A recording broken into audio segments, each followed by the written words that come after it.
mistake I'm seeing here in this exercise, two things. A little too slow and not turning the head and eyes fast enough. You want to exaggerate that head and eyes motion, snap that head. I'm going to demonstrate it for you. I'm going to exaggerate the motion and I'm going to pick up speed. Like I said, 5 miles an hour or less, there's more force pulling you to the ground than pulling you forward. But at 10 miles an hour, it's actually impossible for the motorcycle to fall over. So pay close attention to my head. This drop is never going to be that item.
The head turn is going to come, the snapping of the head, just before you enter that gate.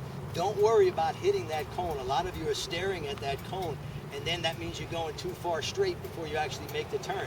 Don't worry about hitting the cone. The worst that could happen is I'll laugh behind your back when you tip it over. But you're going to see it with your peripheral vision. Get that head and eyes around. Snap that head and eyes. Turn those handlebars. And it's not this. It's one turn of the head, fast and far. Questions? Good.